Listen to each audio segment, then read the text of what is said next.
Hello, I'm Cody, and welcome to session 31 of my Pillars of Eternity turn-based Triple Crown attempt.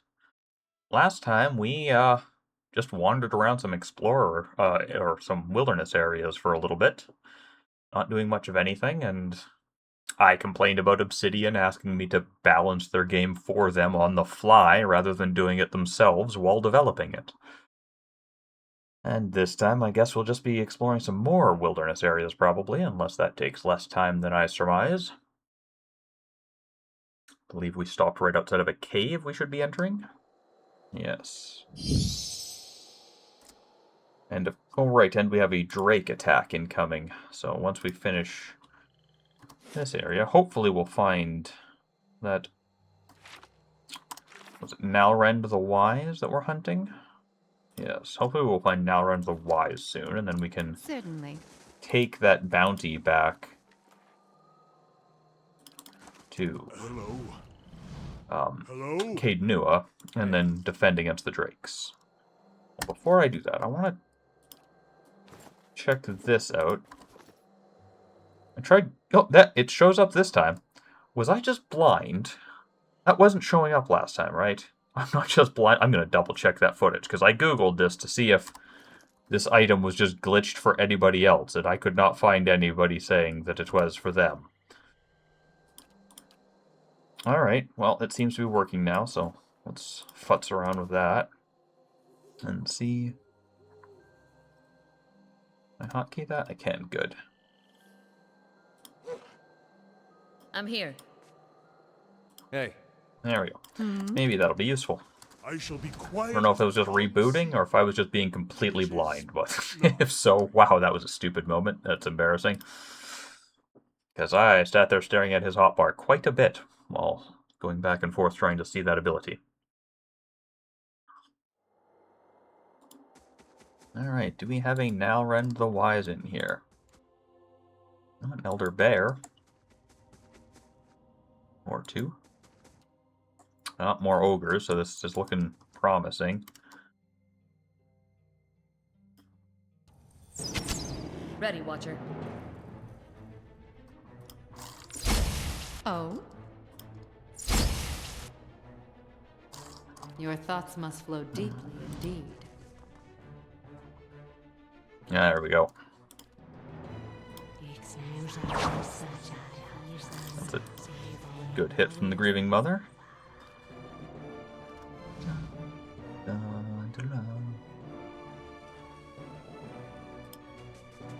Probably shouldn't be risky.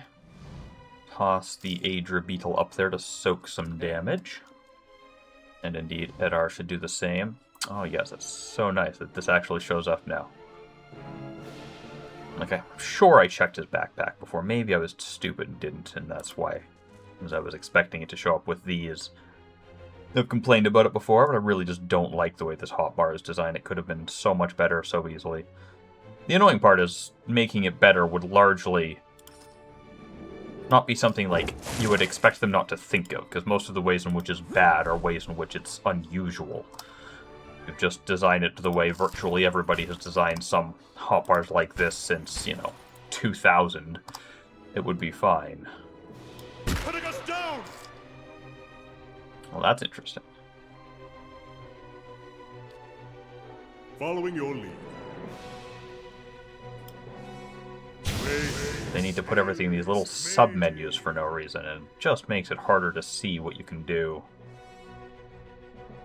When they've got so much space they could use, but, nah. The modern game industry hates having things on the screen. It always makes their UIs smaller than they should be. In the name of a clean screen that just makes it hard to find anything. Or distracting when UI elements appear and disappear with context rather than just being there all the time, which I would vastly prefer under basically all circumstances. I'm ready. Hey.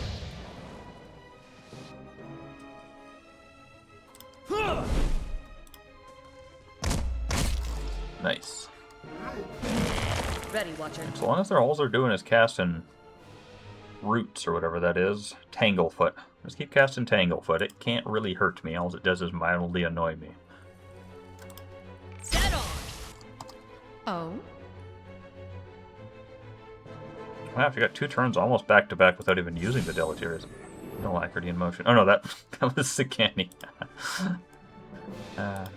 Spot on! Backbone to bandit. Let's end this. Ah, that's what we don't want to see. That deals so much damage. I wish you no harm.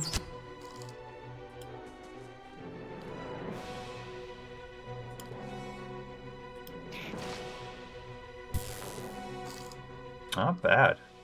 130-ish damage there. I'm here. My bow's ready. Yes. Let us end this!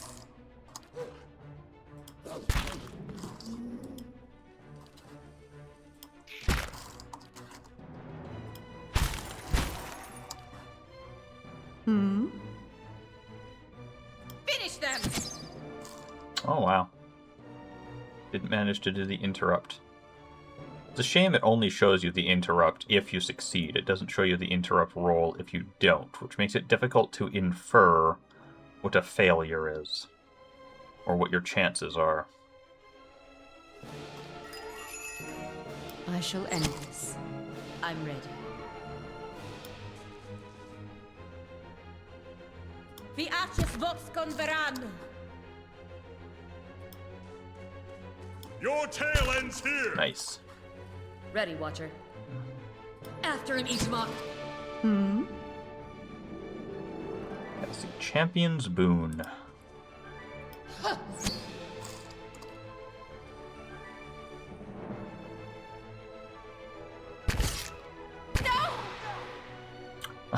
Didn't realize that one was still alive somehow.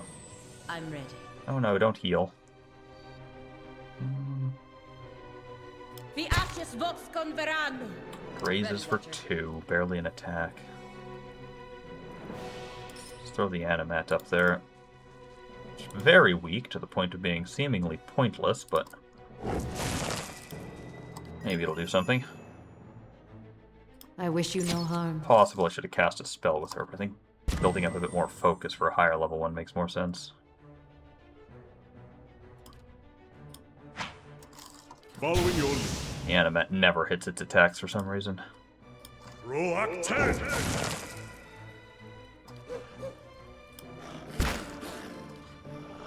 After him, I Ichmak. haven't found a new one of those summoning items in forever either. That's interesting. Like front-loaded with them and then no Yes. more. I'm ready. Vi arches vox converan. Nanook. Okay. Hit him, Nanook. Shed no blood.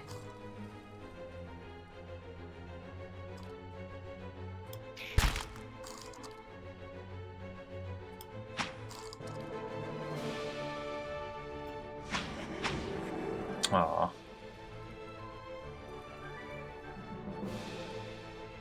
I'm here. My Not a bow's ready. particularly great chance to hit on that ghost. But oh well. Permet kong swolias. Yes. Let's end this. Oh? Can't believe this matron hasn't died yet. It's taken so much.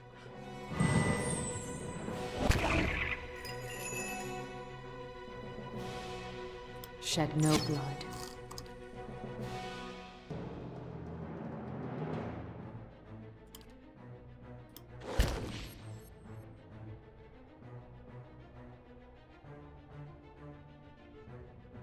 Ready, Watcher.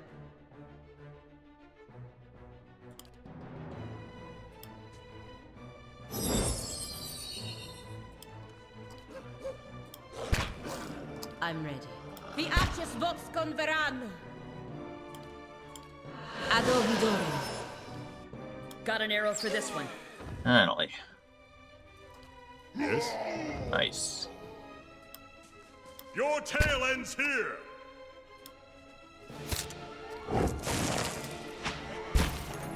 Hey. You're not getting through me.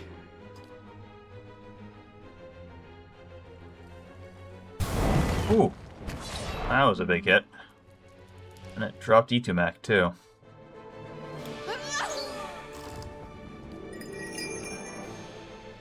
Shed no blood.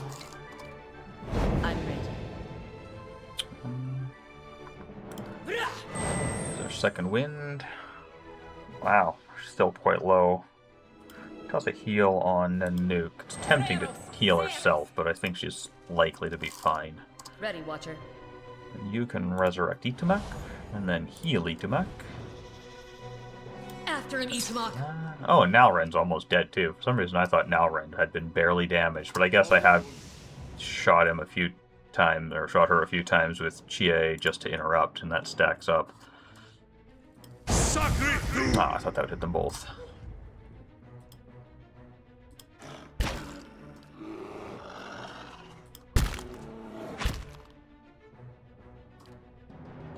I'm here. My bow's ready. Your thoughts must flow deeply indeed. This was already over, but that's really cinches it. And got it. Hey. Oh, a diamond. More diamonds. Now Ren's head.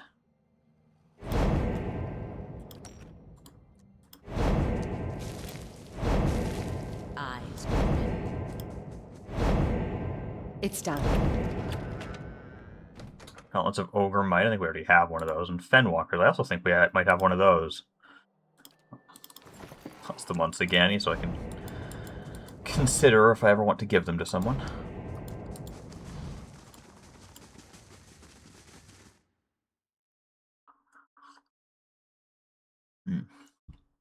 Did not steep this tea long enough. It's very weak.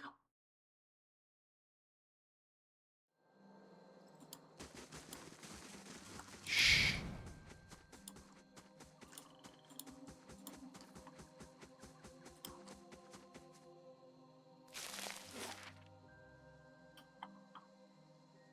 Certainly explored most of this place so far. Explore the last few little bits of it before heading back to Caed Nua. These ones are immune to Pierce. Yeah, that's annoying. Pierce and Shock. Oh, and Adragon. Gives Chie something to focus on at least. Spot on. Can't get a good shot with this. Only part of me thinks I should have just taken Sagani's bow for Chie. Focused on that. I think... Not sure if she'd be faster or not, even with this plus 50% attack speed and reload speed. I still almost think just having the naturally faster weapon would have done the trick and made it even better, but hard to say. And having, you know, the dual damage types would be just really nice for reliability.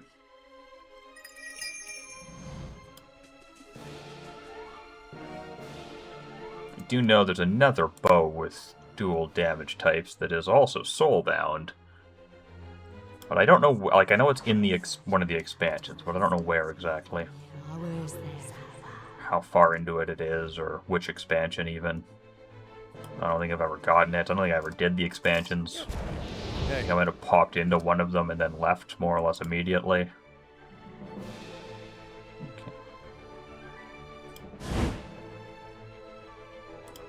Okay.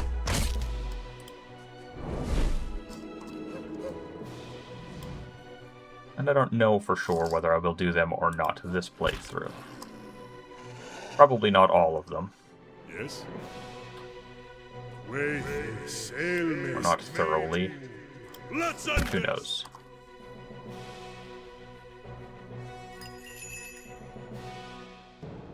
I wish you no harm. Alright, you can't damage this. Haha.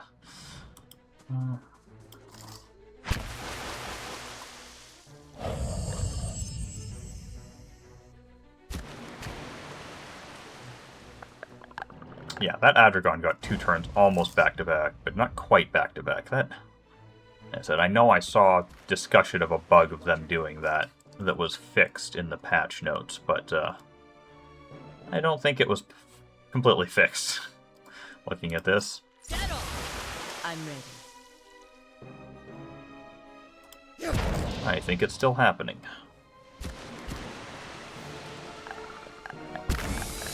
Oh? Spot on!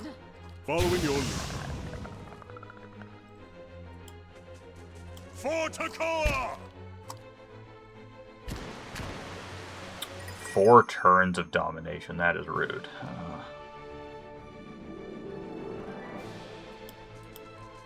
I shall end this.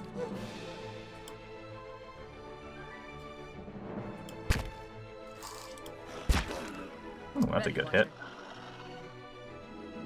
My bow's ready.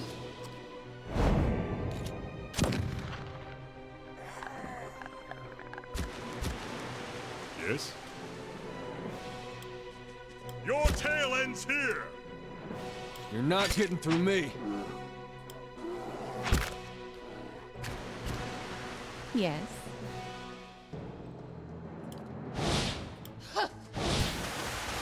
Your thoughts must flow deeply indeed.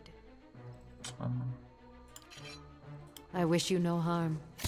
Ready, Watcher.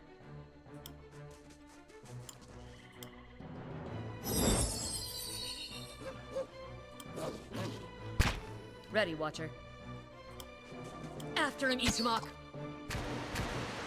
Following your lead. Yeah, they're immune to lightning, so that would be pointless. Let's end this. Ready, Watcher. After him, Ichimak. Shed no blood. Hey, Verathus! Following your lead.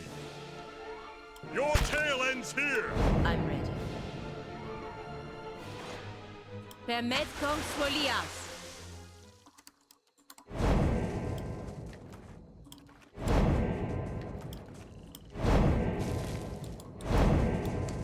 See this heal effect from those boots a lot less often than I was expecting.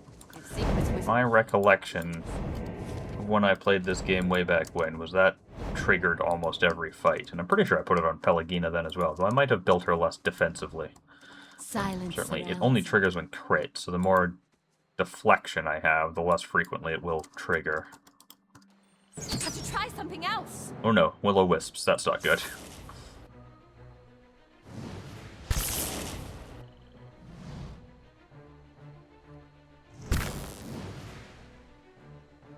Confusion can be a killer. I'm here. And she's already out of those. So Chie is going to be useless for a round. That's not good. That's really not good.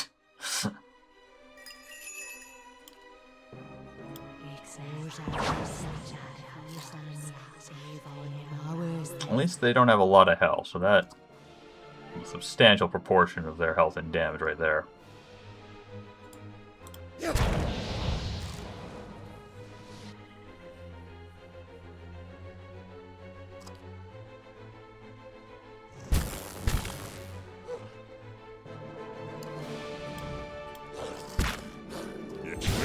There we go. That cleared out the bulk of the rest of them. For Takoa! Your tail ends here! I wish you no harm. No. Your bow back on. I shall end this.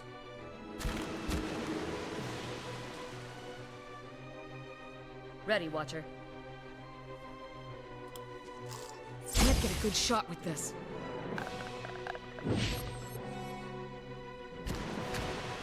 I'm ready.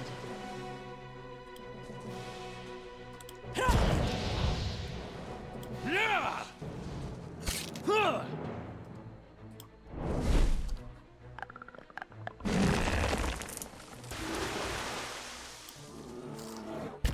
Oh?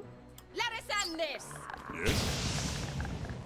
Your tail ends here! I'm here. After him, Ichimak. I'm ready. Vi arches vox converan. Your tail ends here! Shed no blood. Oh? Ready. My bow's ready. I'm ready. Permet kong swolia. You're not getting through me. A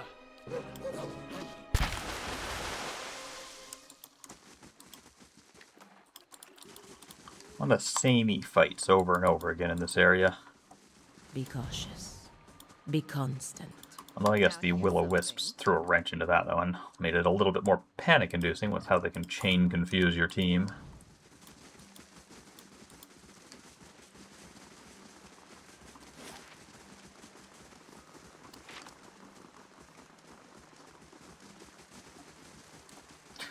Oh look, it's a creature. Oh, I couldn't read its nameplate because it was off the screen. I don't need more of these, do I? We did 2. Looks like we have everything. Alright.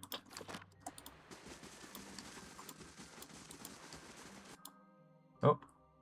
Elder Stelgar. I'm on the trail. Or dying monk. Ready, Watcher. Get on.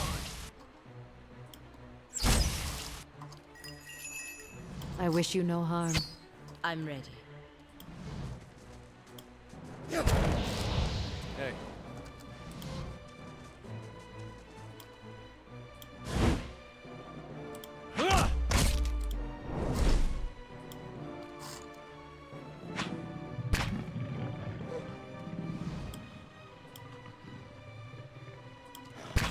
Following your lead. Selmis me for Takoa! Following your lead. For Takoa! After an Ichmok. I'm ready. Shed no blood.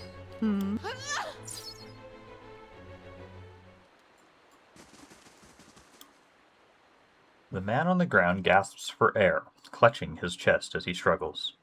On closer examination, you see his red cloak obscures the full extent of his injuries. His face whitens as blood pools around him. Please, traveler. He reaches out, arduously extending his hand to you. I mean, don't help him get to his feet. Have Pellegrini lay on hands him or something. What happened? Forgetful. So careless. He mutters, blood seeping from his lips.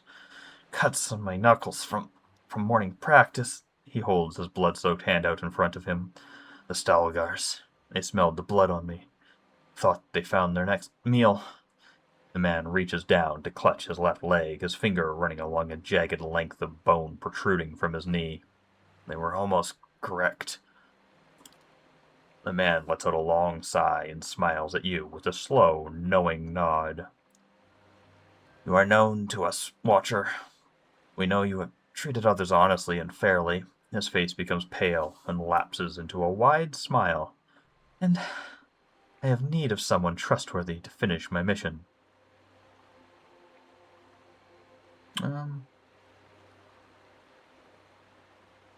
Alright, tell me of your mission. This must be delivered to my order. The monk weakly grasps for his satchel, drawing from it a messenger's scroll case. Take it, he rasps, waving the missive at you. It needs to be carried to the celestial sapling. Give this to my brothers. They will reward you. Do not open it, he cries out, his voice cracking. The contents are for my brothers only. If the seal is broken, they will... Blood erupts from the man's mouth, streams of red oozing down his neck. His head slumps backwards, and his body goes still.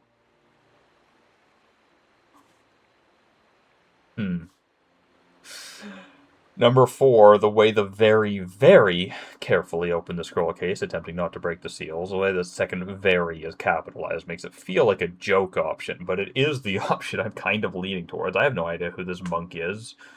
I have no idea who the celestial, or what the celestial sapling is, who his brothers are. You know, for all I know, I'm delivering a beholder in a jar, like in Baldur's Gate 3.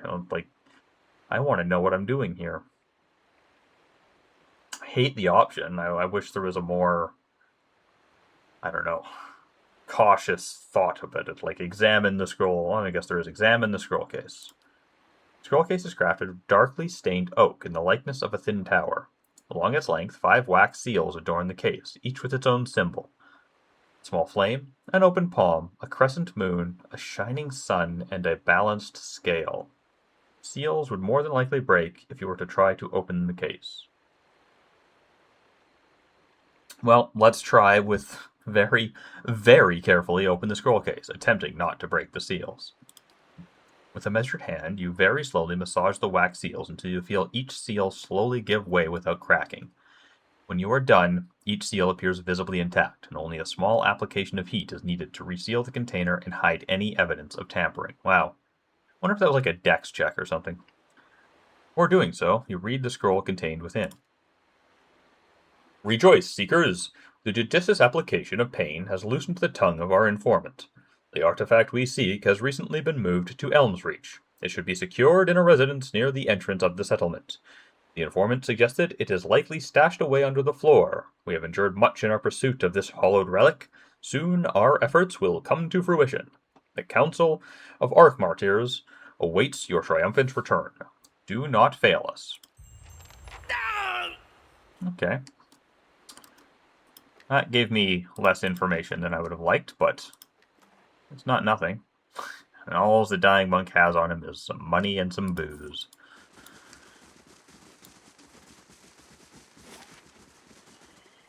Yeah, looks like I've cleared everything out here that I can. I still think these Adra pillars look... I mean, you can't see in this darkness, but look like there's an entrance there or something, but...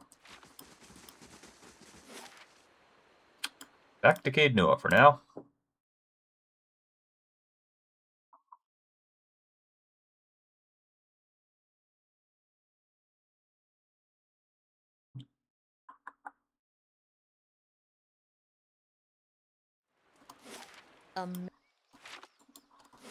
Village in here. No. I like the little things they have to say sometimes when you enter an area, but... A, obviously, as I've said before, I wish you could hear it regardless of where your camera is, so if you're panning to where you're planning to go next, you could still listen to it. And B, I wish they'd repeat the same lines a little less frequently, even if that meant just not as frequently saying anything. I don't mind the repeats occasionally, but we've heard that exact line so many times.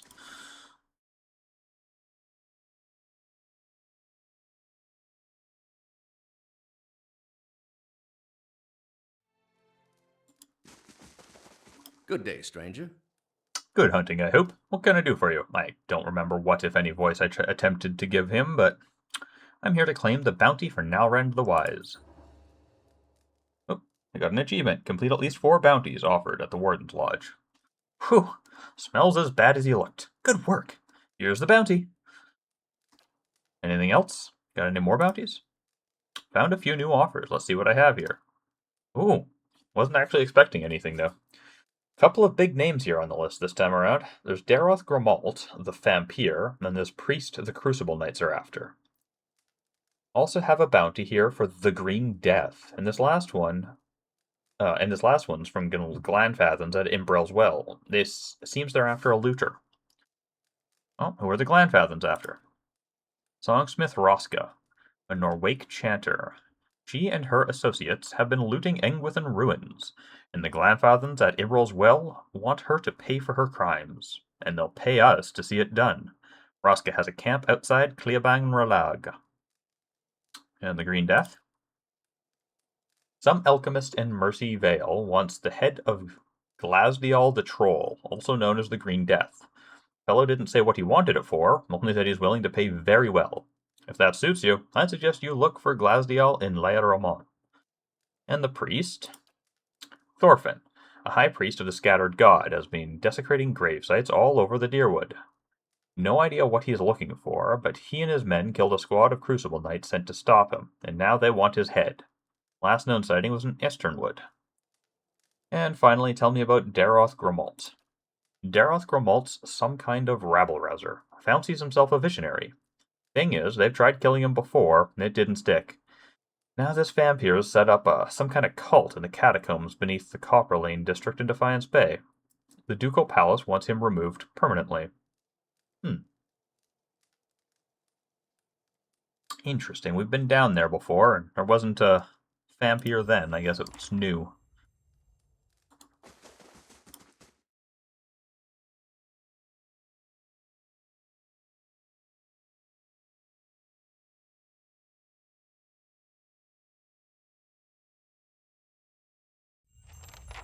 Amazing. You could fit a whole village in here. Yeah, you said that literally 3 minutes ago. Oh, we finished this quest here. Right. The quest about some sort of women, sirens, old lovers stuff. And we sent Aloth to it. So, a priest of Andra and a crew of greedy sailors were all it took to row Aloth out to a spot where Alessa and Palan's ghosts were singing. Unfortunately, the chaos of the storm overturned the small boat. Aloth, the priest, and the sailors were all plunged deep into the grace of Xiamena. Miraculously, most of them are emerged in a great sea cave near Barda. Though the entrance of the cave was hidden from the surface, the interior held wonders that had not been seen for generations. Sunken warships, trade vessels, and remnants of the unlucky travelers that had fallen victim to the grace in the past. Aloth and the ragtag group discovered a tribe of survivors that had persevered in the caves through cannibalism and limited raiding.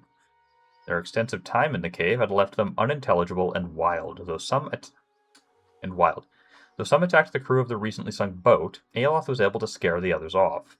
Eventually, the group found their way to a pile of bones that contained the remains of Alessa and Palan. The Andrite priest buried the pair together and performed a service over the bodies. With that, the spirits retreated from the world and toward the beyond. And we got Copper Lover's Ring and Silver Lover's Ring.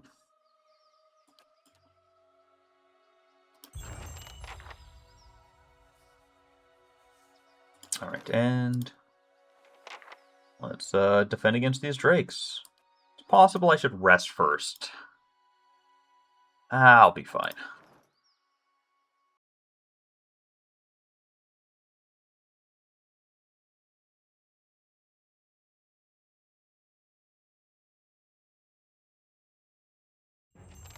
Yes. Yeah, this doesn't look too threatening.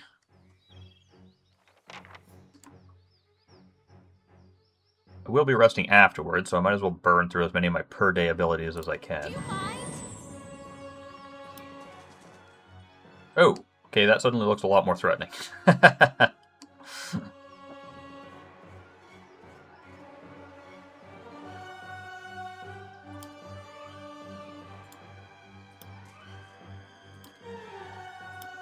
Spot on.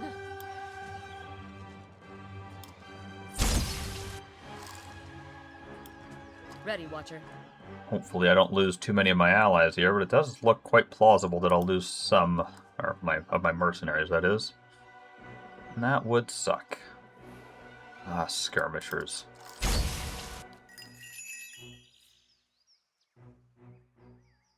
It's possible the thing to do with her is save up 50 focus and use Ringleader.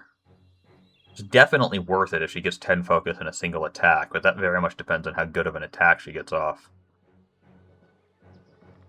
I'm gonna go for the damage. Hopefully drop some stuff quickly. It's a well-positioned bit of damage there, so... And that basically killed the High Priest. Definitely the wounding shot will finish it off.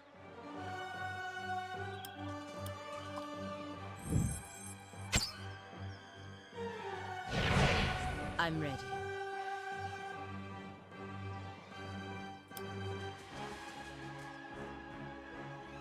Wish Pelagina had some sort of taunt ability. Hey. Or Adar, for that matter. Yeah, I am happy to give him that cloak. That is really nice.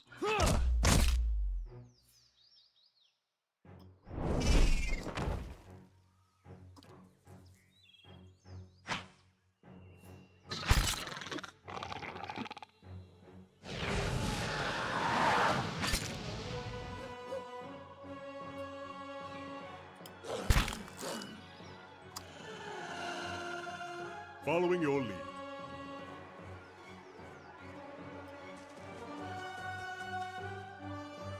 Your tail ends here! Oh, nice. Good job, Nanook. I shall end this.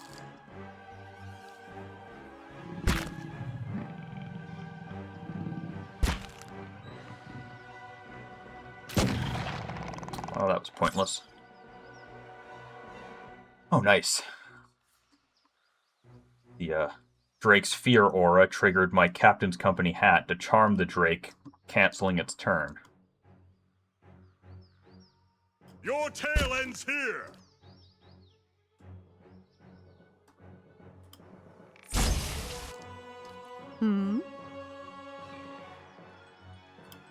Spot on.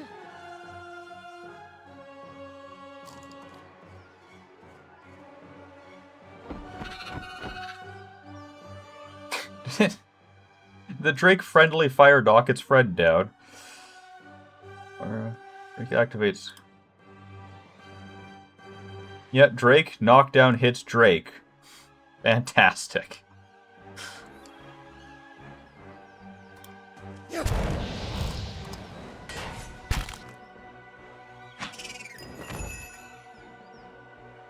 I shall end this.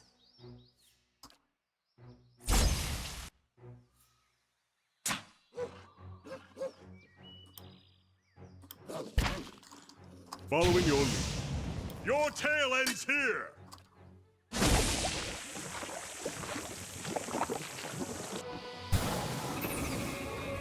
Ouch. That was a lot of damage. My bow's ready. Took down an animal companion. I don't know if it knocked out any of my mercenaries or just their animal companion. Whose companion was that? The skirmish archer. I'm ready. Anybody need healing? Yeah, let's heal up this mercenary captain. Oh, I can't. Fantastic. That's lame. Vi aces vox converano.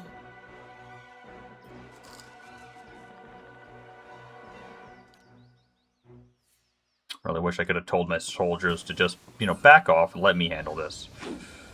Don't get yourself killed over it. I'm here.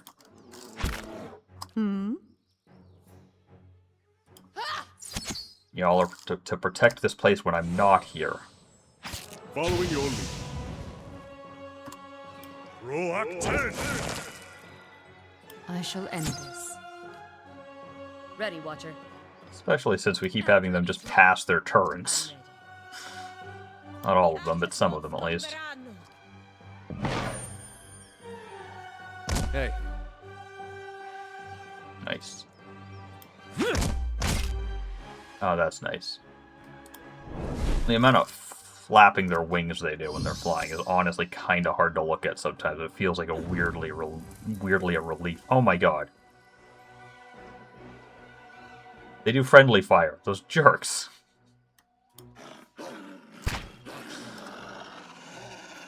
One of my mercenaries killed another one of my mercenaries. That is so upsetting.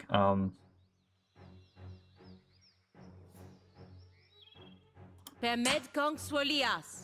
Got an arrow for this one. This fight was so under control. If they just didn't do that, we would have been fine. I shall end this. Oh?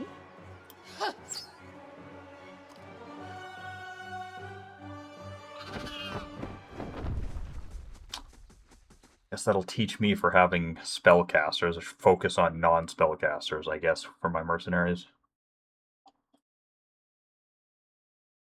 Oh, and once again, I don't get to loot any of those drakes or the like. Not that there would have been anything worthwhile. Well, no, this time I do. Well done. A formidable fortress in the old style. We don't build them like this anymore, you know. Not by the sea. Too vulnerable to cannons. Yeah, last time I did one of these, there was no loot to be had. And hireling payday, total wages paid $870. We are apparently down 2 hirelings. Only saw 1 die, so must have missed one or something else happened.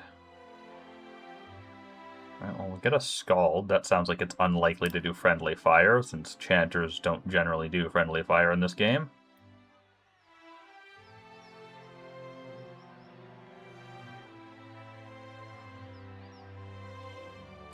Disciple, that's probably a monk. Sure, we'll get a monk.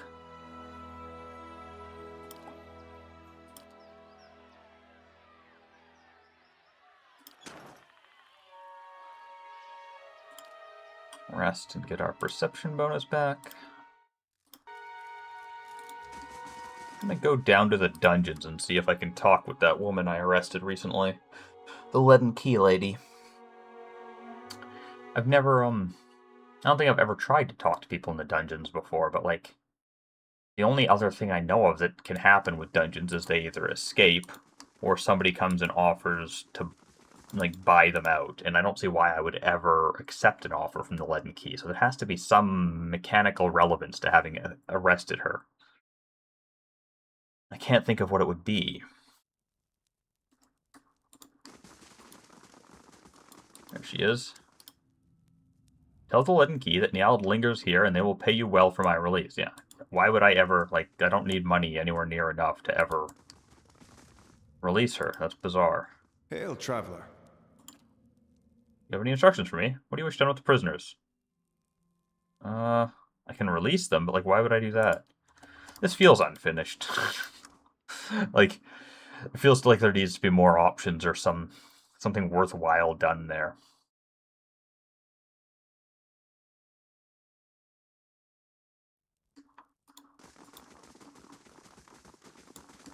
Alright, I got the loot. I've got unique rings I should take a closer look at. Welcome. And refill my camping supplies. I continue to kind of wish it just automatically refilled my camping supplies like anytime I got to Caed Nua. It's so cheap as to be irrelevant, it would just decrease the fiddliness. Probably have junk to sell. Not too much, but I'll go through it. Better to do it.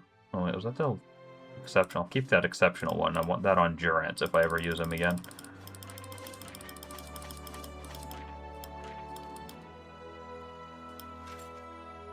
Similarly, I might want to go back to that exceptional plate one of these days, so I'll hold on to that for now.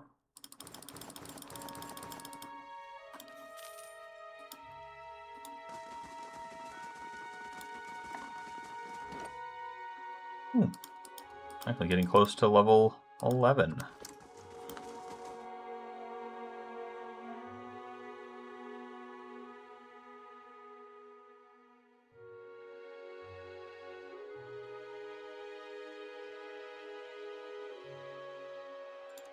Amazing. You could fit a whole village in here. Yes. Third time you've said that in a single visit, Sagani. Well done.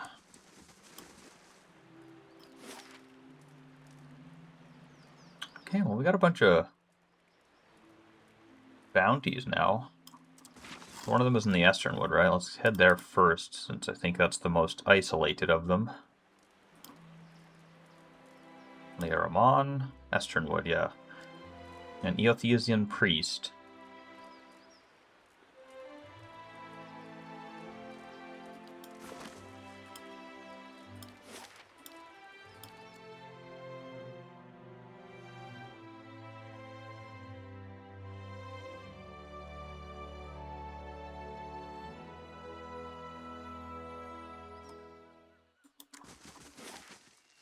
Alright, if I was a bounty, where would I be? Probably up in the graveyard.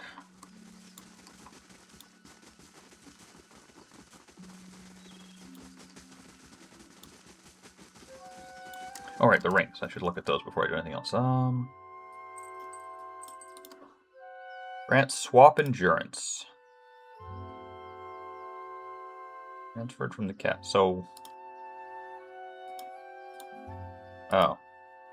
So you can put them on 2 people, and you can use it as a standard action to take 100 endurance from the person you're paired to, or maybe give it to the person that's wearing the other one. One of the two. It's not 100% clear. I think it's give it to, but either way, I'm not going to bother with those. My thoughts will be as silent as Like, it was like you wear both of them, and as a free action, you heal 50 to yourself and to the paired person. That would be cool.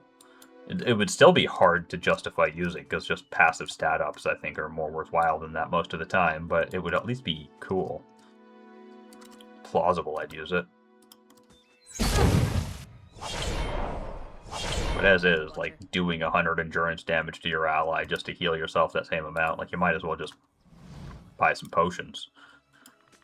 There were some for sale at Cade Nua I briefly considered buying that would heal 75 per turn for 2 turns. Yeah. That's basically as much without damaging an ally.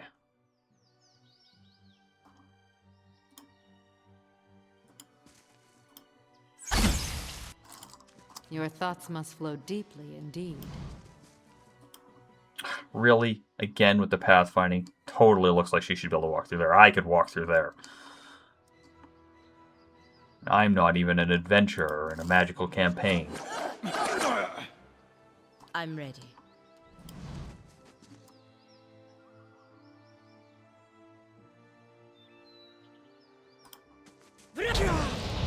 Hey.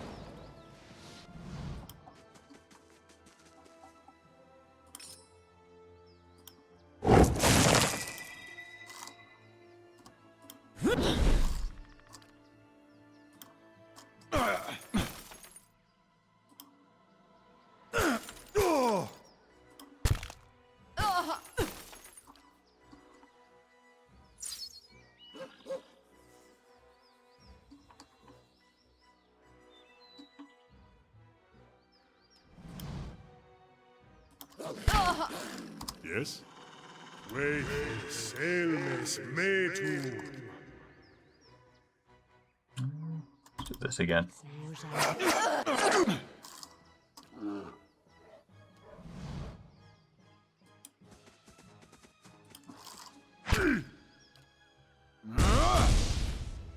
Moeth Ixi Anna. Your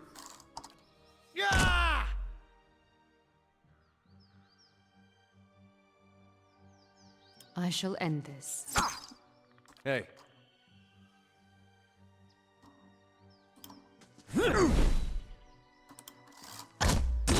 Ready, Watcher. Excellent.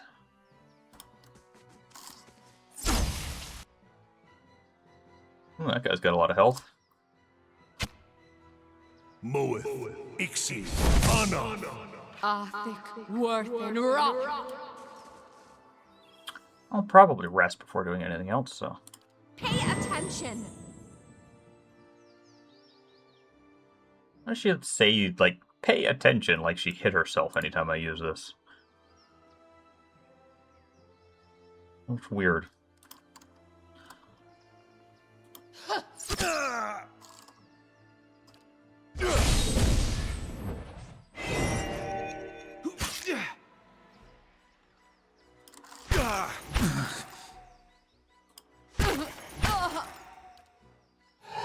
I'm ready.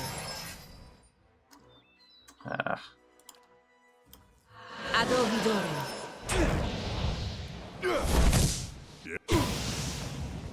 Nice.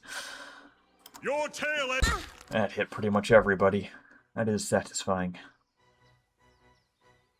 Makes me want to see what a more min-maxed chanter for maxed intelligence would be like. Max, what, intelligence and might? Great big auras with the fire damage. Or drop might completely and focus on the buff and debuff ones. Then your might would be irrelevant. Nice to have an option for a dump stat. It's part of what drew me to Ranger, is Hey. int is very nearly completely worthless, and it's hard to get that level of worthlessness in this game with all the stats being kind of designed to all be good to the extent where a lot of the times it feels like the best thing you can do with a character is just give them like 13 or 14 in everything, which is kind of boring. I think the D&D system where different characters have different relevant stats is a little bit more fun, even though it's objectively less well balanced.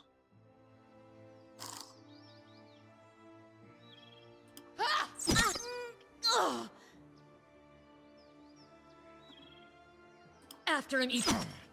I sense the soul fading. I shall end. Ooh, nice crit. I'm ready.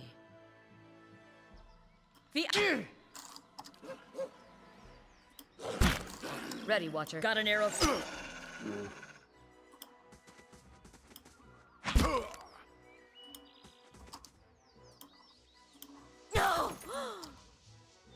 Your tail ends here!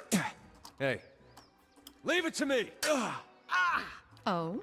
Let us in! I shall. I'm ready. I'm here. Got an arrow. Alright, easy bounty. I thought that would be a little bit more dangerous, honestly. Ooh, unique armor. Take a look at that. An exceptional medium shield and an exceptional mace. Potion of hits become crits? That's actually not terrible.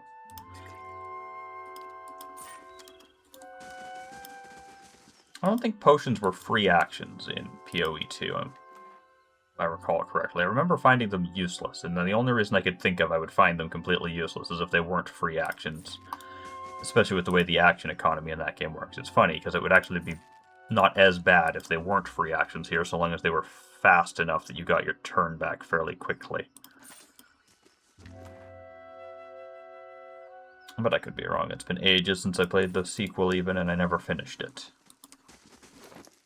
What is this armor? That wasn't it. Coat of Ill Payment. Has retaliation. People take 8 to 13 damage when they attack you. And it's exceptional and has of Resolve +2.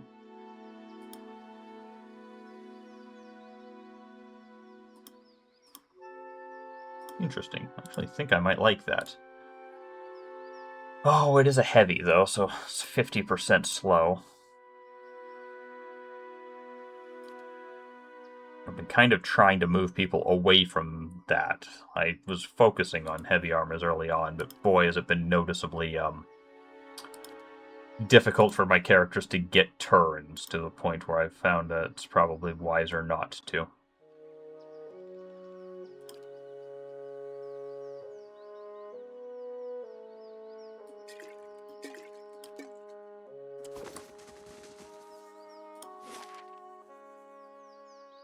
Guess we go hand that in and head off to the next one.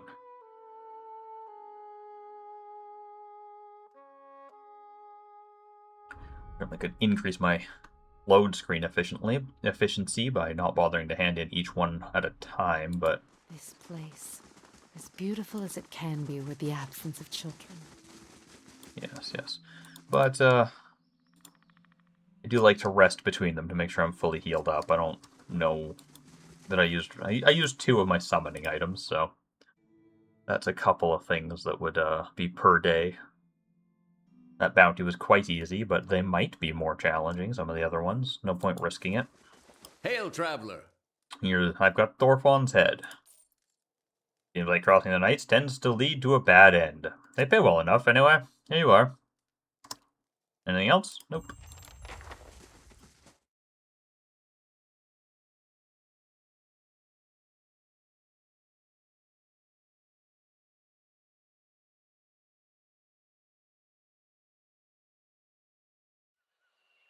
Gelade, well done.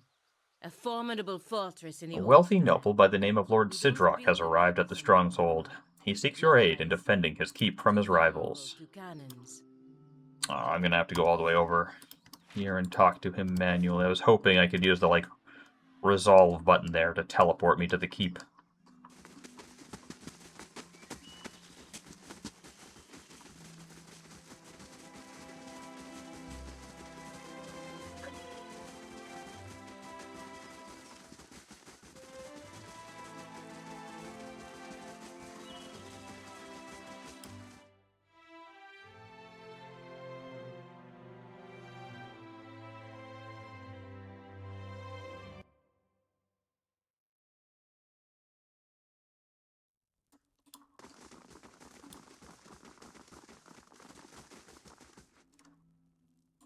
Do a quick rest first. Ah, yes.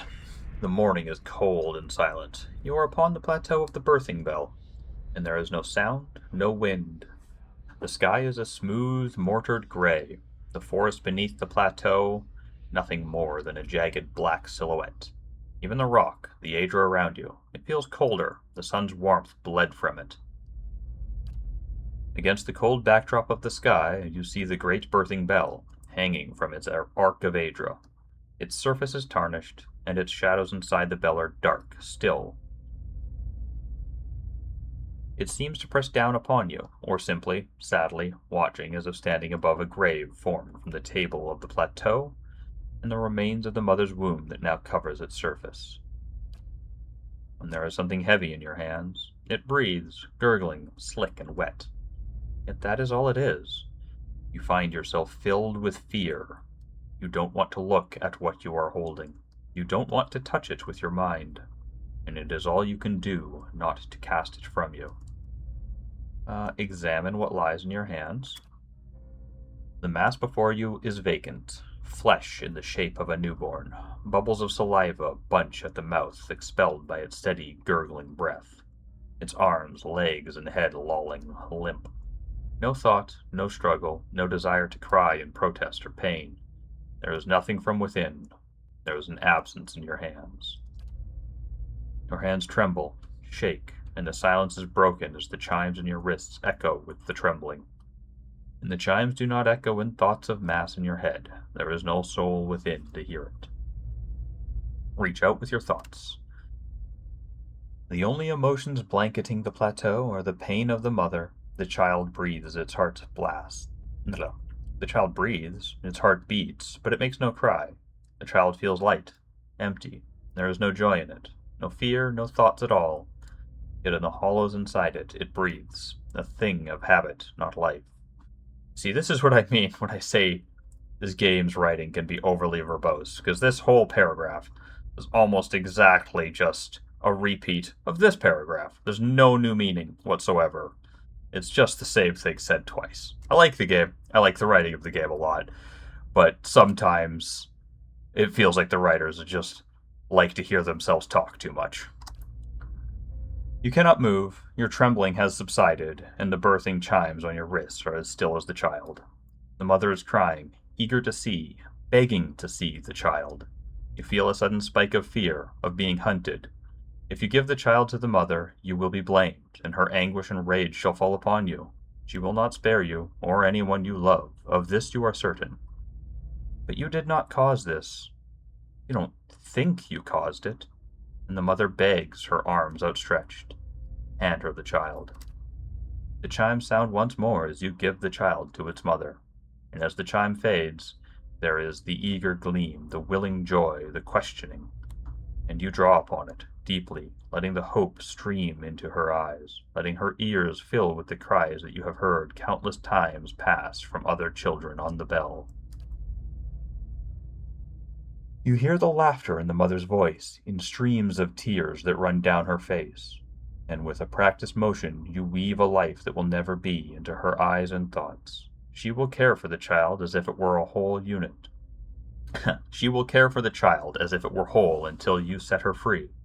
You will care for it until you find a way to heal what has happened, until the reality cannot be dispelled anymore. And still, cradled beneath the weeping woman that birthed it, the child in her arms does not hear the cries of the mother, does not react. It is an empty thing that breathes and carries nothing within it. And the chimes on your wrists lie still. They are bound to you like chains, never to sound inside a newborn's mind ever again. Wake up. Your mind comes bearing questions while...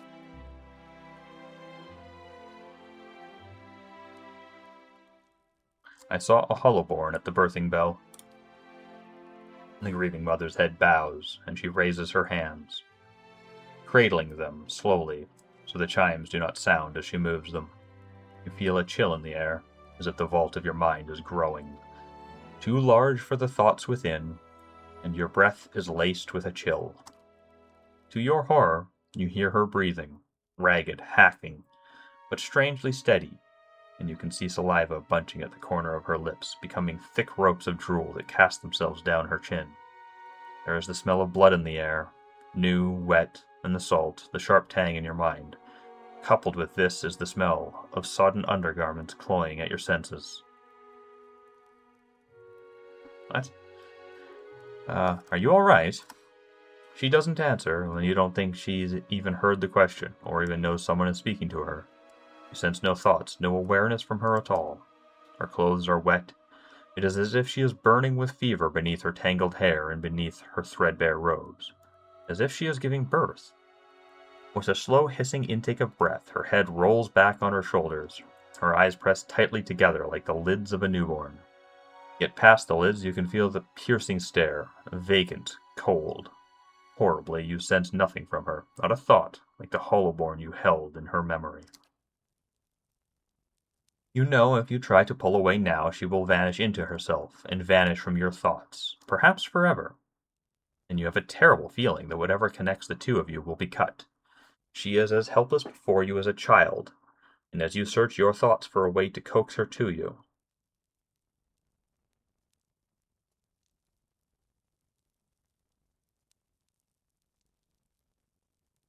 Suppose we imagine the cries of the first newborn memory we saw. She jerks slightly before you, then her head tilts and the steady breathing breaks, and she gives a racking cry. I thought it was my doing. I thought that I had stilled it with my thoughts. The child. It was just a child. What was done with it?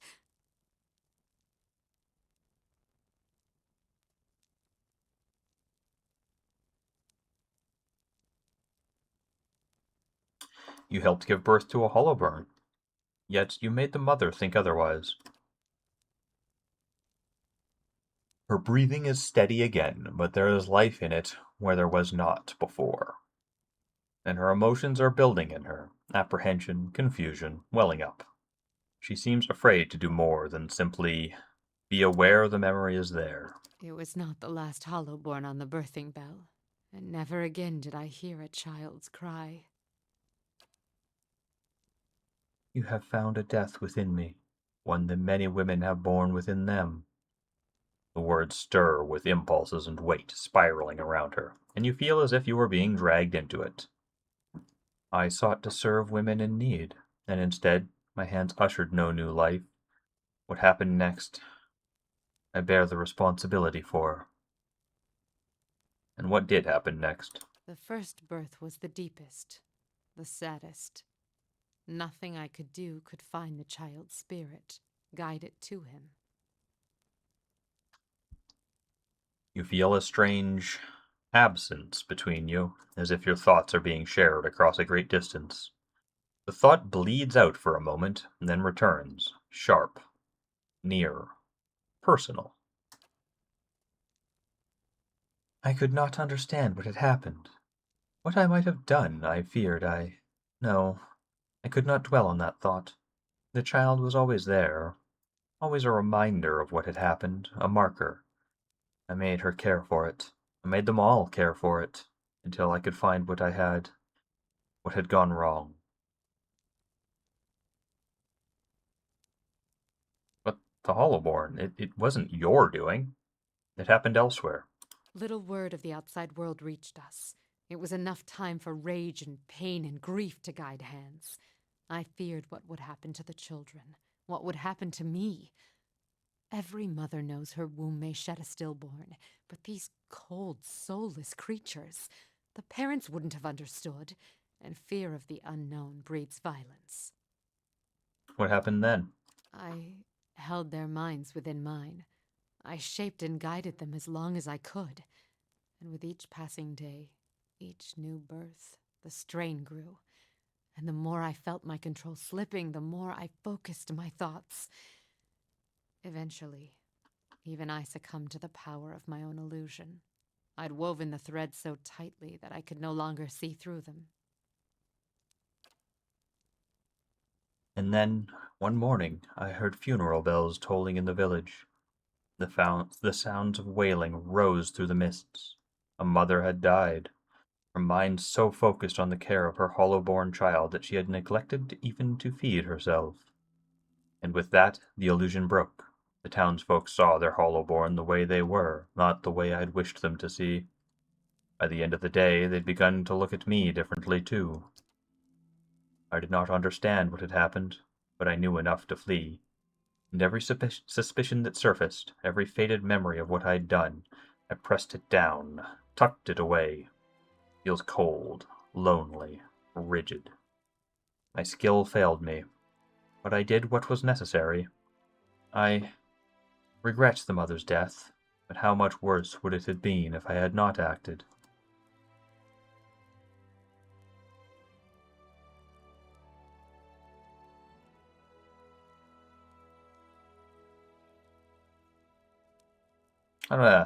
Not a huge fan of any of these options. The 2 is close. I would say attempting to help the children, or at least buy them time, was a worthy endeavor, but worth any price is a bit of an overstatement. Nevertheless, it's as close to the sentiment as I can find in these options.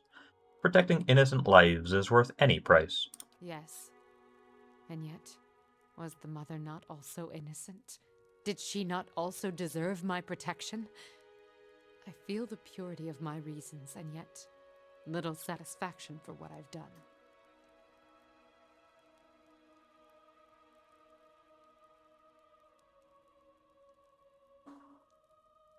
Again, I don't care for any of these. More of a, you took an action when you had very little time to consider it. You attempted to help, it didn't work out. That is unfortunate, but beating yourself up over it for the rest of your life will do no one any good, would be the option I would want to choose.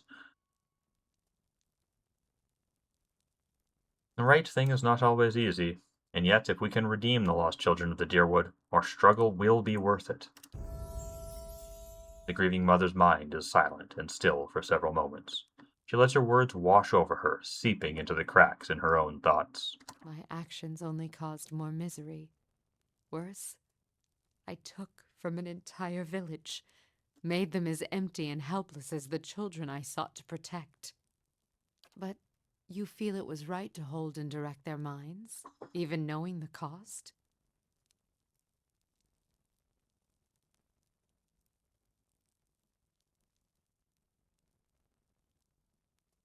Yeah, I like that. You did not know the cost then. We must often plot our course with imperfect knowledge. A tapestry woven thread by thread, never seeing the pattern. So it is with the thoughts and dreams that move us, that shape our reality. Your words have soothed my mind, in ways I did not expect. I thank you, Watcher, for the gift of your sight, for using it to guide me out of the prison of my mind. Let us hope it can also free you from the illusions Theos has woven around you. And we gained a couple of levels. Let's start with Canna. Yeah, I've been thinking it's a good idea to get a couple of points in stealth in everybody. I'm just going to go 2.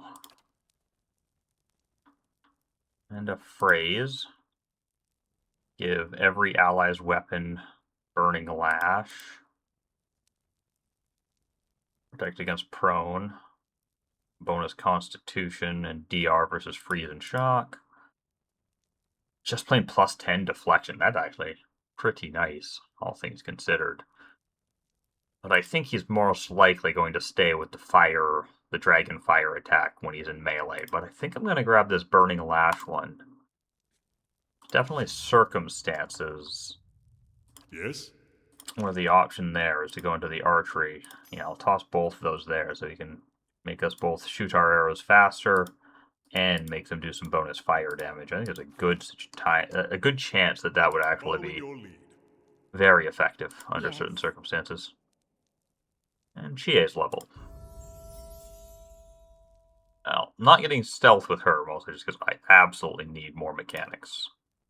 And yeah, I'll have exactly enough points to get mechanics to 12 next time, but that one situation where 10 was not, or I only had 9 at the time, that it was not enough to do the traps was very aggravating, and I want to minimize the chance of that happening again. I don't know what, if anything. I should probably look up if there's a break point where further mechanics is irrelevant. Ranger's animal companion falls over and appears to be dead for a limited time. While playing dead, the companion regains endurance. That's not bad. I guess this is done on the animal, on Nanook's turn, not on Chie's. Based on the fact that it says the user gains endurance and becomes untargetable, which also means that the durations might be longer. Because I think Nanook is more intelligent than Chie. Stunning shots. Passive. Takes advantage of enemy distraction while engaged by the ranger's animal companion, stunning the enemy as a secondary attack when the ranger lands a hit or crit. I mean, that's pretty good. He already has a chance to stun, and when you add that to it, plus the way interrupts work, against any single target that Nanook is already attacking, she might be able to just chain stun them close to forever. That could be really good against bosses. Calls the ranger's animal companion to his or her side, causing the companion to move back to the ranger at increased speed, ignoring engagement and knocking any enemies in the way prone. And it's per rest, so I probably won't bother. Arrow sense, haven't looked at that one before. Binding roots. Takedowns. Yeah, I've looked at all these.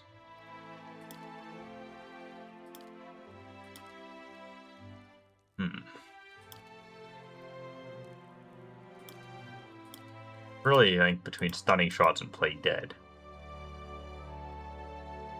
I think I might go with play dead simply because I don't have heal companion and it's not infrequent that I'm forced to waste a turn with Pelagina healing, whereas this, well, I mean, it is an action type free, so presumably Nanook can attack and then play dead on the same turn, healing up a bit. Stunning shots is very tempting, though.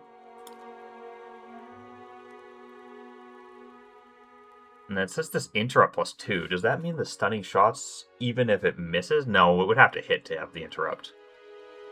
But the interrupt would still presumably push their turn further back in the turn order, so it's not only stunning them, making them skip their next turn, but also pushing that turn further back.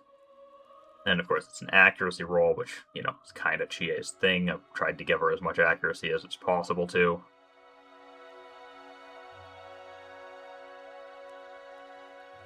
Don't know, it's a tough choice.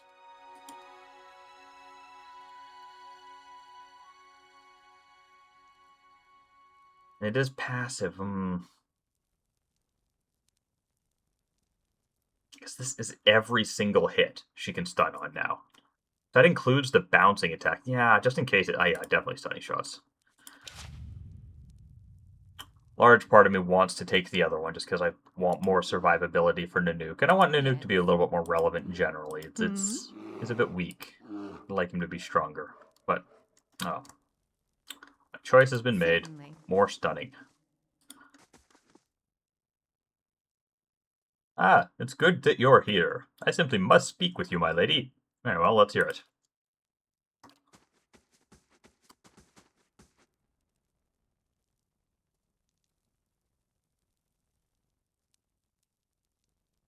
As I'm sure you are well aware, wealth has a way of birthing enemies. My fortress is beset by thieves. I'm sure one of the lesser nobles is after my treasury. This has the stink of jealousy upon it. It will be weeks before I can secure my holding, and by then it will be too late.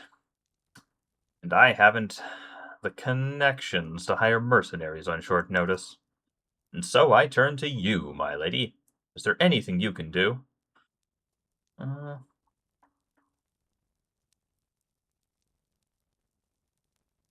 I don't know enough about you to know if I should be helping or not. Maybe you're a scoundrel, and you're lying to me.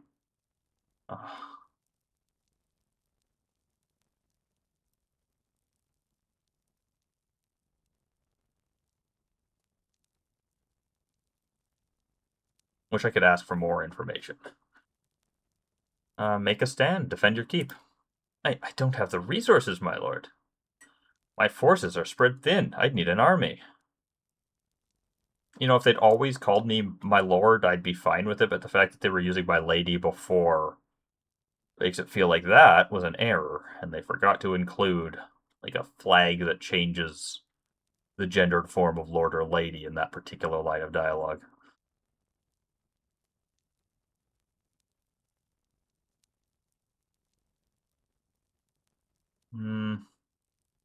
You'd have the support of the Crucible Knights. That should be more than enough to fend off the thieves. I mean, what? Is that me giving him the support of the Crucible? Because I don't have the support of the... Like, if that was of the dozens... I really thought he was going to turn around and say, well, of course I have them, but I came to you because I don't trust them to be enough. Alright. Thank you, my Lady Chie. That's bound to do the trick. I can't wait to see those ruffians scatter. I'm fairly baffled by that. I'm not entirely sure what happened there. Alright. Alrighty. Pelagina.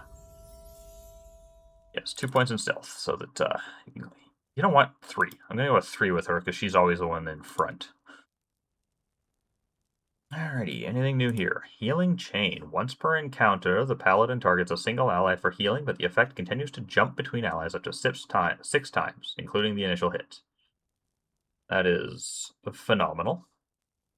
The 5-meter jump, so it's a pretty decent radius, if not spectacular. Price per rest, no. I do kind of like that, but I already got the Liberating Exhortation under the assumption that the Righteous Soul is just kind of worse than it under most circumstances, though there's been a few fights where I've ran out of Liberating Exhortations, so it's definitely something to take into consideration. That's certainly fantastic if and when we get down to a single enemy left, but so far, once we get down to a single enemy left, they just don't get turns because of the way interrupt mechanics work, and you're just beating on them with 6 or 8 in my case, thanks to the Animal Companions people. Twice per encounter, give an ally bonus deflection. That's really cool too, but hard to use sensibly. Oh. Aegis of Loyalty is what I was thinking of when I was looking at Righteous Soul. Yeah.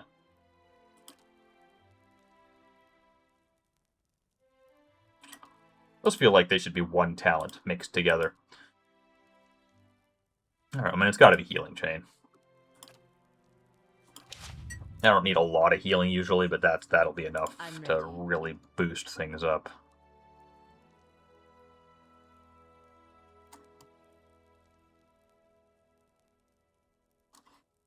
Alright. I'm surprised the Grieving Mother has more experience than Edar, who's been with us forever. Or Sagani, for that matter, has been longer than the Grieving Mother, at least. Guess more mechanics. Oh, is this a new level? I think this is a new level of spell. Amplified Wave. Manifest the target ally's mental strengths and projects them outward, forcefully causing a shockwave that inflicts crush damage and knocks any in the area of effect prone. Well, it says any, but under the effects it says it's a foe AoE, so it should only hit enemies.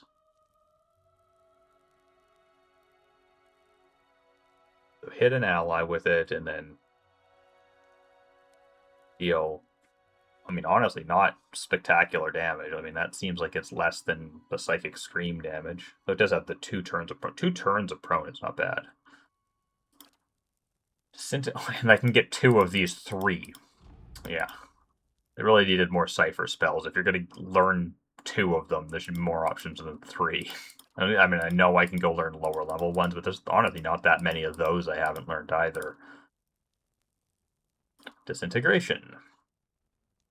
Burns away the ethereal sinew that holds together the mind, body, and soul of the target enemy, causing it to rapidly take raw damage. Targets that have their endurance reduced to 0 disintegrate into non-existence. Wow. 525 raw damage over 4 turns. But does this mean it eliminates their gear? I don't want to destroy enemy gear. I know that happens with disintegration type abilities a lot. Mind Plague. Destroys an enemy's memory with a calculated accuracy, leaving them dazed and confused before rapidly jumping up to 5 other enemies. So we daze, confuse 6 people, basically. It's not bad, but not fantastic. I'm still going to take it. I think it's better than Amplified Wave, which, again, just... I mean, the prone is nice, but mostly it just feels worse than the Silent Scream. In Mind Plague, I mean, I'd rather have them be confused than proned, I think. Maybe. I don't know, maybe not. Will. Fortitude. Yeah. Doesn't matter. Probably not likely to use level 6 powers very often. You never have the focus for it. Unless you waste several turns plinking away with the bow, and she just doesn't Certainly. earn focus fast enough doing that.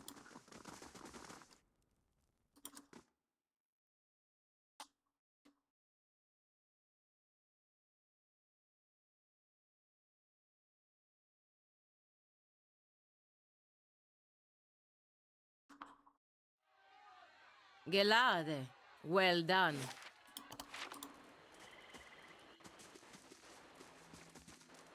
No, not by the sea. Too vulnerable to cannons. Alright. Alright. Where am I actually going here? Leia Rahman in Stormwall Gorge. The Catacombs in Copper Lane. Or Cleobon Relag.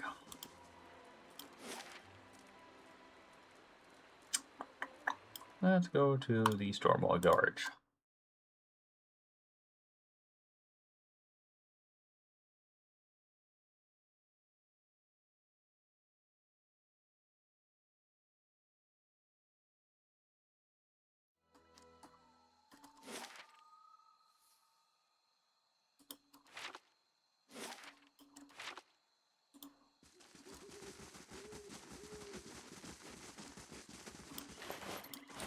Weird.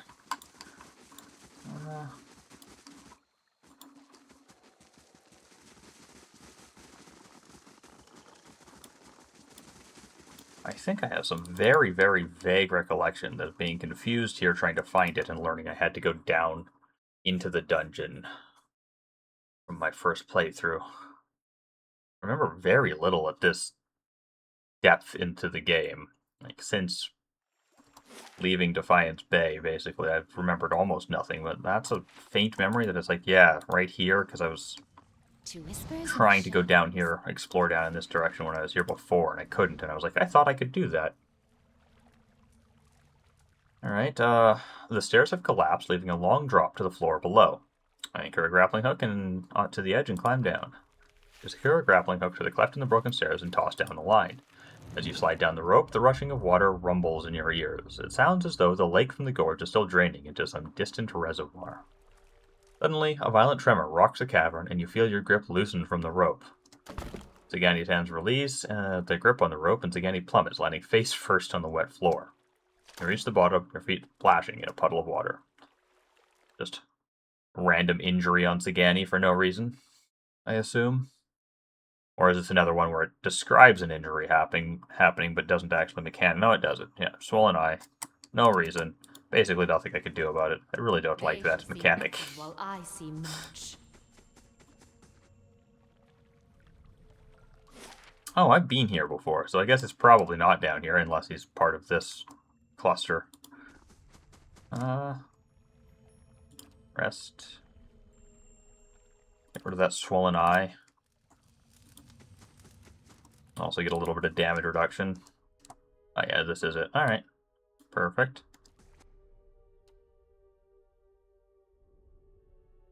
When I can't see down here. Ugh, line of sight. Oh, this is going to be an annoying fight. Yes.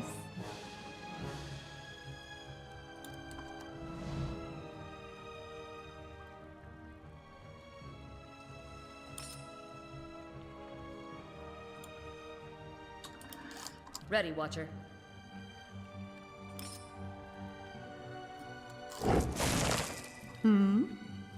Your thoughts must flow deeply indeed. Wait, what, she can attack? I wish you no Nope. harm. Pathfinding's just less inclined to tell me she can't. Sure. How can I not see Dowd here? Oh, but they can see up. Or maybe they can't. Maybe they're running around and they can... No, they can definitely see up. Okay, yeah, of course. Kind of a bloody mess.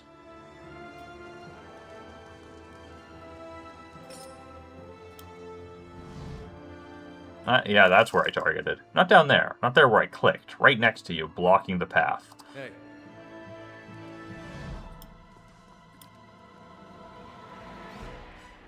Oh, it's probably a terrible idea to have him go down there. Okay, so he has line of sight. So I guess you just have to be at the very tip of the edge, and you might get line of sight that way. I'll fiddle with that one. Nope, no. That's just fake line of sight, maybe? Who knows?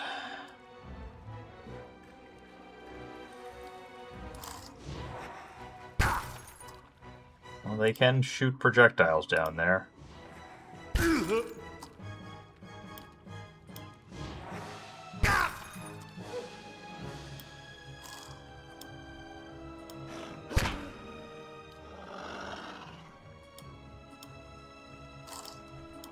Yes.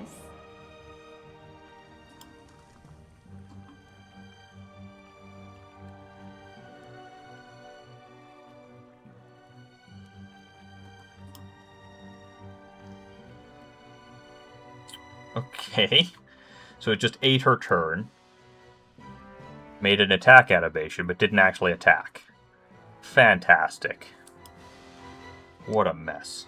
Well, at least there's that.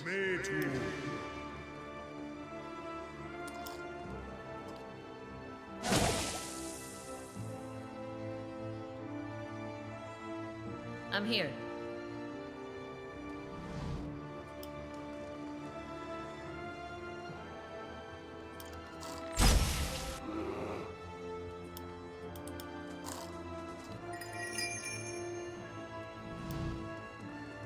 Shed no blood.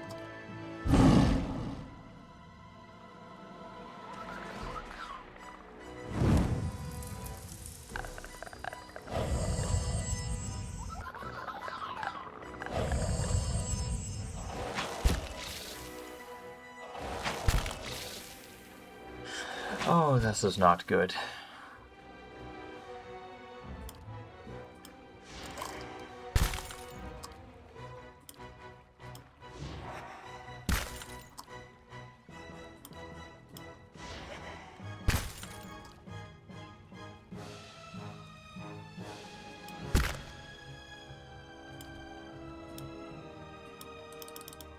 Oh, can't heal her because she's dominated. That is so lame.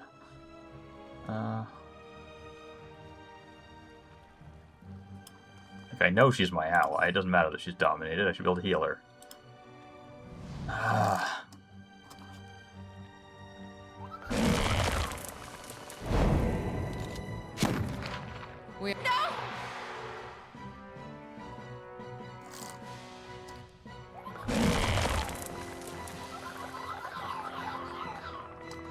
Level beyond. We're down one.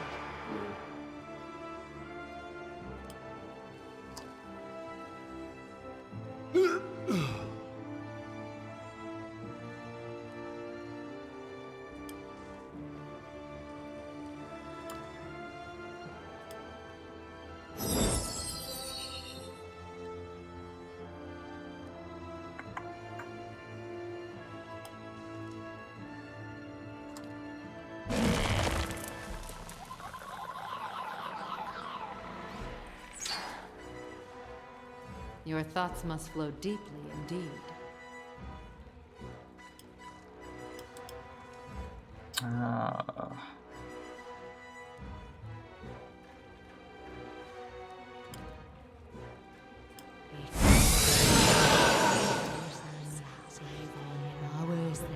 Got an arrow for this one.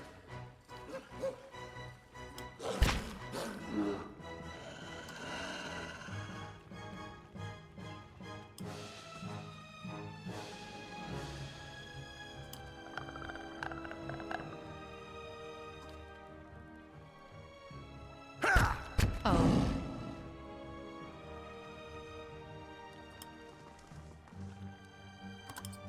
Spot on. Yes?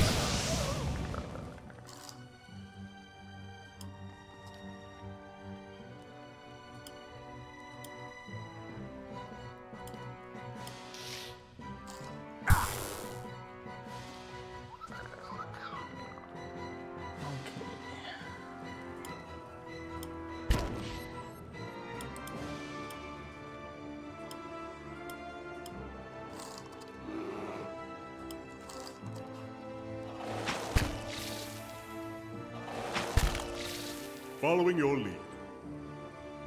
Right away. Your thoughts must flow deeply I'm indeed. just stuck here. Why would you put a fight in a place like this when, Your thoughts like, must pathfinding in this game just doesn't really work? I wish you no harm. Lean into your strengths. Ready, Watcher. Can't get a good shot. Acknowledge your weaknesses.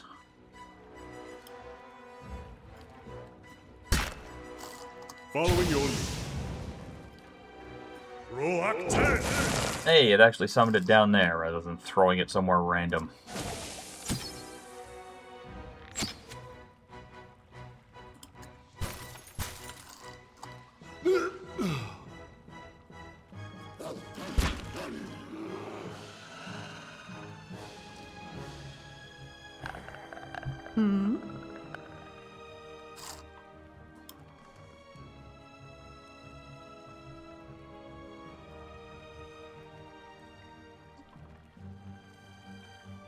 Pay attention!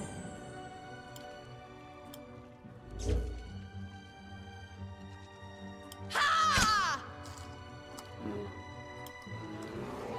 I'm ready. I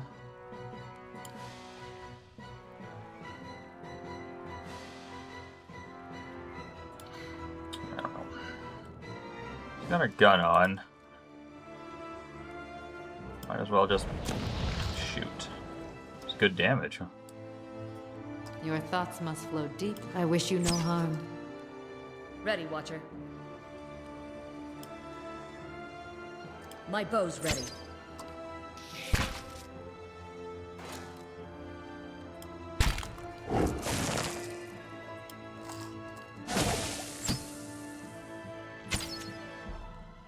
A light has been extinguished.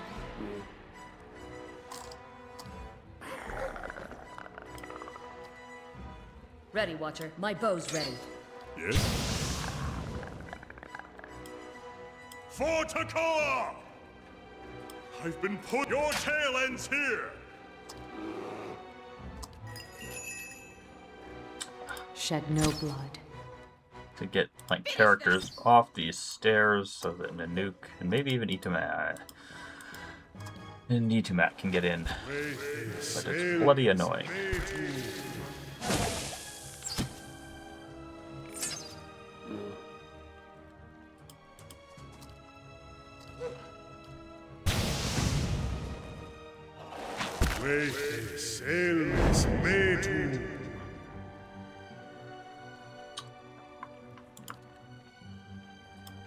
Adovidore. Freros, Ceres. Oh great, and the healing chain just elected not to bounce for no reason. I assume due to wonky line of sight nonsense.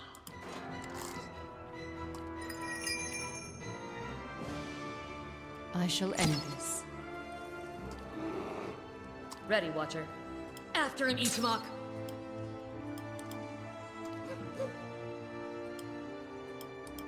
Ah, thought I'd be able to squeeze through.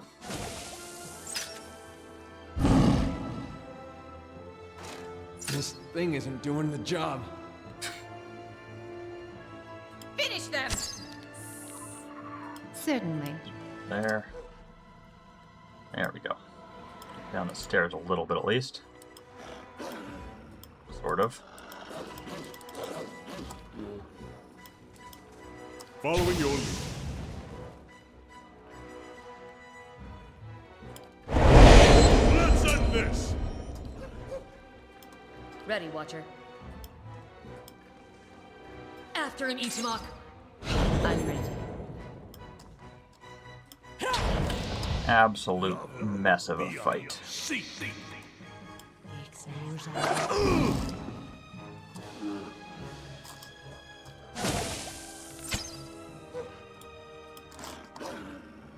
Shed no blood. Like, I suspect you're supposed to be able to shoot down from where Edgar is, but when I tried with Chie, the attack just got eaten and it didn't even show up in the combat log. Which makes me reluctant to try again. Finish them!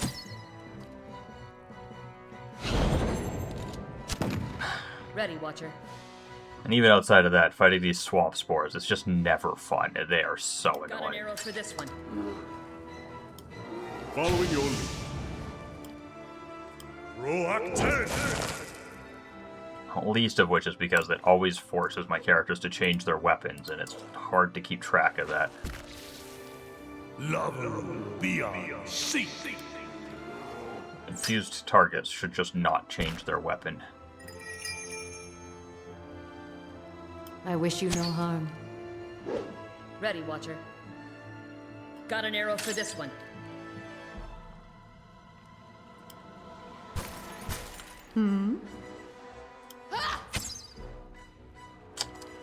I really thought that was going to kill it. I wish you no harm.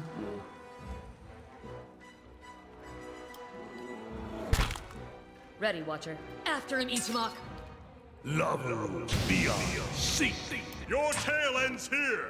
I'm ready. Border Republics! Border Republics! There we go. Now that we can get through. Yes. It'd only be mildly annoying. Let us end this!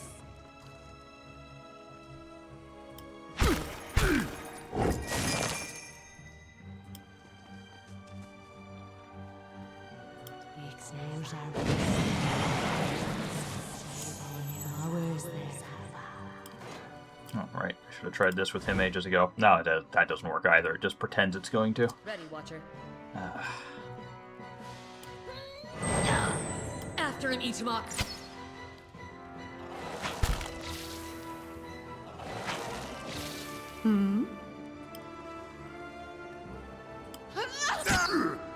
Yes? Your...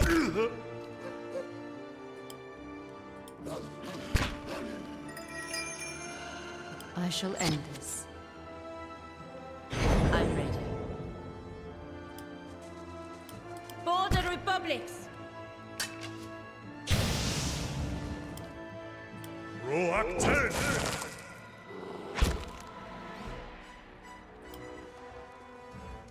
Yes.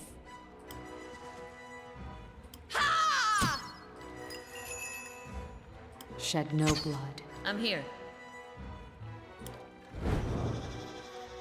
After him, Ichimak. I'm ready.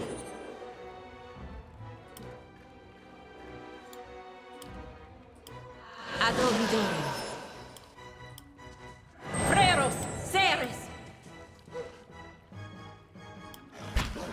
Hey,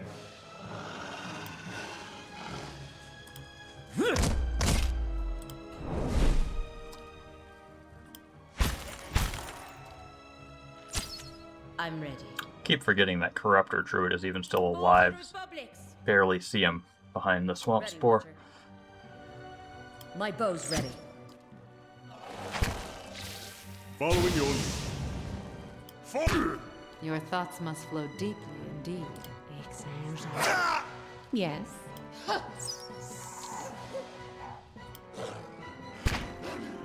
Shed no blood. I'm ready. Border Republics! Parathis! Ready, Watcher.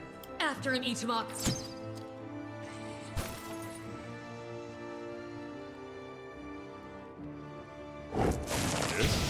God, I was afraid it was soft locking there for a second. That would have been miserable. Your tail ends here. Alrighty.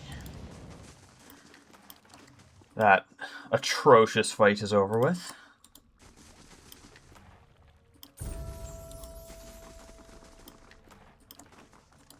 Let's just open that, I think. Alright, let's get the hell out of here. No, we'll level up Zagani and Edar first. More stealth. And I again find myself vaguely considering play dead, but it feels less worthwhile on her since she's already got the ability to heal him. Which makes me think it's time to finally take driving flight with her, probably. Takedowns can worthy of consideration as well. E2max seems to be a little bit better at hitting things regularly than Nuke.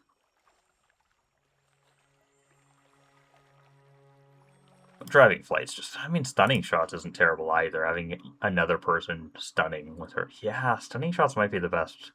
Have them both constantly stunning all the time. Anything that's not immune to stun, it's just, especially when we get it down to just one of them, like, yeah, sure, more stuns. And Edar. Alright, 2 points in stealth.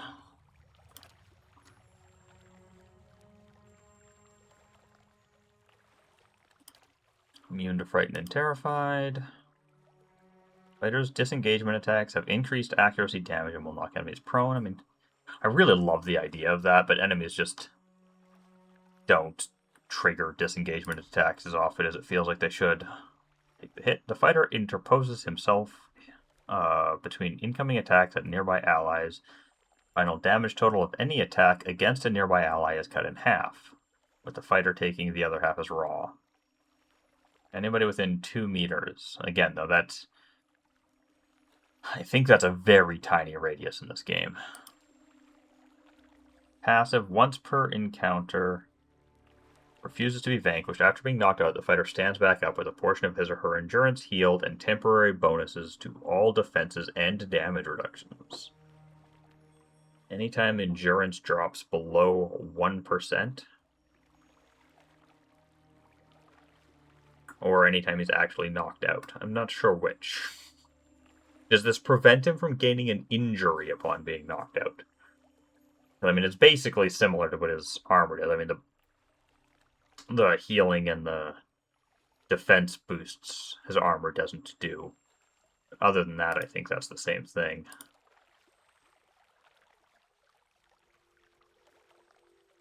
I mean, I think it's between critical defense and unbroken, and maybe fearless.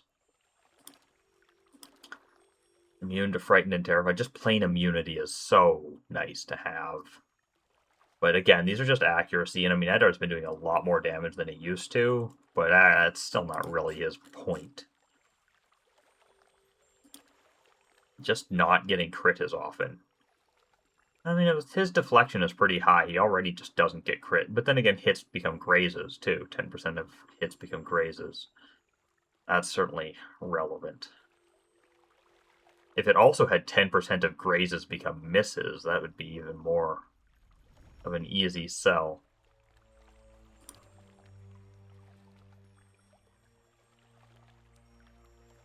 I'll take Unbroken. Be way easier to be sure I want it if it, like, prevented him from gaining the injury that they normally get when they're knocked out, but I don't know if it does or it doesn't. My guess is it doesn't, because I know his armor doesn't. But really, nobody's ever been knocked out in ages. I don't think, other than the pets. The pets get knocked out all the time.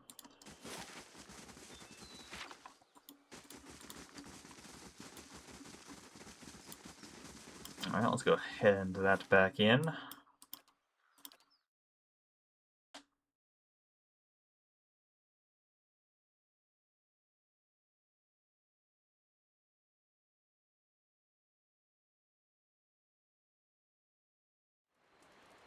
This as beautiful as it can be with the absence of...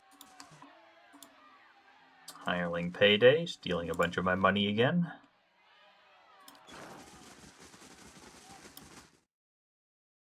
Pick up some camping supplies before I forget.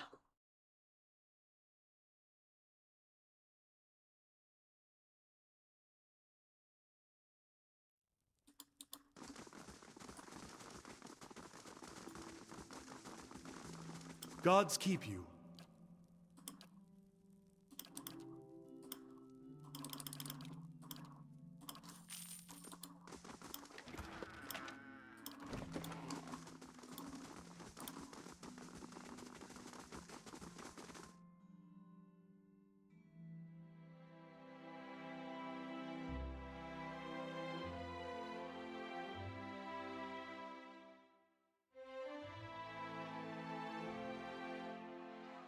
Amazing.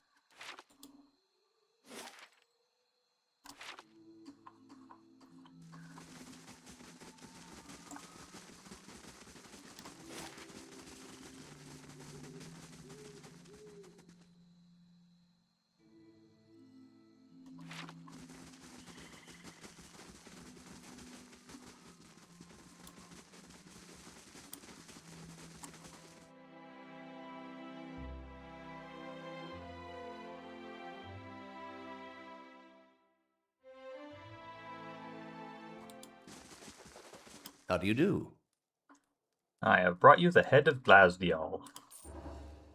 One nasty troll's head for a nasty little alchemist. I'll let him know the job's done. In the meantime, here's your bounty.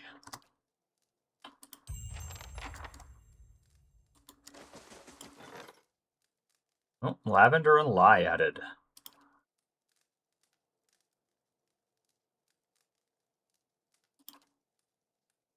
On a remote island in the Deadfire Archipelago, the famed apothecary Tamawatua creates potions and unguents that are renowned from Nazitak to the southern edges of the Eastern Reach. He boasts that the secret to his success is in his location within the archipelago, and from which he has access not only to a huge array of native creatures and plants, but also to merchants traveling from all the settled parts of the world.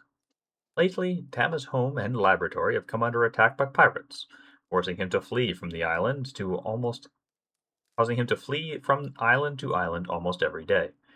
The apothecary's clients and Tama's many children have pled with the pirates to stop the pursuit. Receiving no sympathy from the pirates and no help from the mainland rulers of Abed, they have turned to mercenaries from the Eastern Reach to help. That sounds like a Durance problem. Durance would not suffer those pirates long. He would just thump them all with his staff, or stab them with his sword nowadays, I suppose.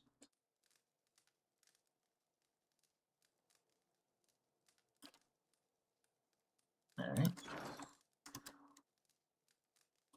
Good day, stranger. Any new bounties? Nope. Didn't think so. Probably have to get all of them completed before that happens, and even then, there's got to be a limit. Like, how many total bounties are there going to be in the game? 8 seems reasonable. 4 before you get access to Twin Elms, 4 more after. This place, as beautiful as it can be with the absence of children. Rest in. Half asleep, a tide of deafening whispers assails you, chipping away at your senses, at your mind's understanding of itself. Their roar is louder with each passing night, their attacks more brazen, less confined to your subconscious. A familiar voice fights its way through the din, calling out to you. Hey! Hey! You gotta stop it with that. Just about punched you to snap you out of it. You're saying things, but they weren't any words I ever heard. You were shaking so hard I thought you'd crack your spine. What happened to the bucket of cold water? Eder shrugs and looks away, concealing his smile poorly. Yeah.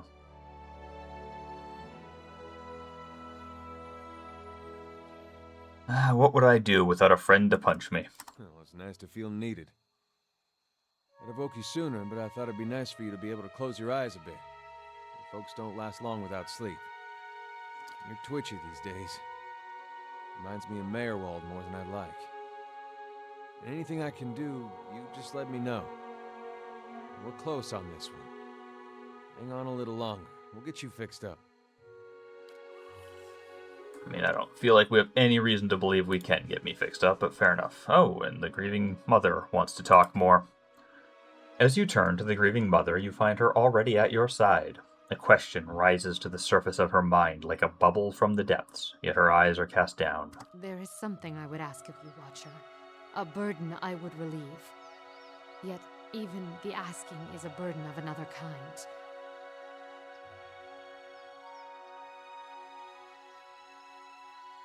Oh, what is it? The memories of the birthing bell, the hollowborn, the mothers.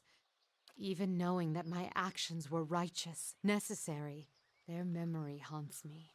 I see reflections of the lives I could not save wherever we travel, and when I lie down to sleep, the dreams of empty children and blind eyes are more vivid still. Please, Watcher, I tried once to forget, and yet echoes still tormented my soul. But if you were to cleanse my soul of the memory, I could at last be free of it. Will you grant me this? How will this affect you? Will you even be the same person? I will be the same, only free of the memory. My allegiance, my skill, these will still be dedicated to our cause, to your aid. I again find myself unhappy with my options. I want to say no, but not because she needs the penance or the lesson, but because just magically removing all of the pain of your past is a horrifying concept innately. But without being able to phrase it that way, it feels, I don't know, awful to be like, no, you deserve the pain. Like, no, that's not the case. There's no cause for you to live with this pain. Very well. Thank you, Watcher. As you reach into her soul, you find the memory of the Hollowborn at the birthing bell like a jagged texture in her essence, probing the memory's sharp edges. Even you feel her pain, yet you force yourself to seize it. You smooth away the razor-edged snags, wearing them down even while they tear at you. Carrying such pain inside herself must have felt like living with a stomach full of broken glass. At last, the grieving mother's soul is as smooth and even as a rolling meadow. You have removed all trace of the agonizing memory, and as you draw back, the pain recedes from you as well. Shall we continue, Watcher? We have much to accomplish. She opens her eyes. Her gaze is a newborn's, innocent and troubled. Alright. I actually have some questions for you. What do you remember of your life before our travels? I was a midwife, guiding the children of my village from the womb into the world. It was a journey of many years between the child, the mother, and I. I have already read all this. Why was that not marked as a red option when I selected it? I want to know more about you. I have always served at the birthing bell, have always guided mothers and their children, to share memories and thoughts, bonding lives with a cord tied at the wrist. This is my gift. How is it no one can see you? Their eyes see me, but their minds will not remember past the call. I don't understand. My face is like the call of a newborn, hiding the face beneath. And for my body, I am able to wrap myself as a mother cradling her child. I am here, as you see me, but to them, their eyes see only the cloak that I wear, a peasant mother, dirty, shabby, not worth knowing. As a watcher, you see more than others. To the eyes of most, I am as unseen as the spirits you share memories with. I guess that might be why Eddar seemed surprised that I intuited that she was a cipher. Maybe he's even fighting with her, though. Surely the rest of the team can see her and understand her. It would be bizarre to think about what they must perceive if they don't. How are you able to affect minds? I divert the flow from their senses down a different path, to a place easily forgotten. It is not unwelcome when one does not desire the presence of others. The surface of their minds register a figure, but the memory slips away. They see a woman, but there is no desire for conversation, no desire for any questions. And I have none to ask. Alright, well, let's continue. I was hoping I could, now that we've, I don't know, cured her traumas, ask her, do you have an actual name? Something that's less of an awkward mouthful and sounds more like a person and less like a dour description. Checking out this here shop, mostly because I don't remember if I ever did before, back when I was hunting for gemstones. I remember checking them all. How do you do? Does this guy have one? You have gems? You have garbage? Okay, this guy just sells, that's why I didn't remember him. He just sells basic fine equipment.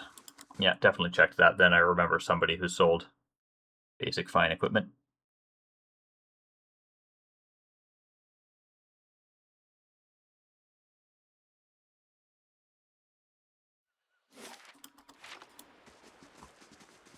A formidable fortress in the old style. We don't build them like this anymore, you know.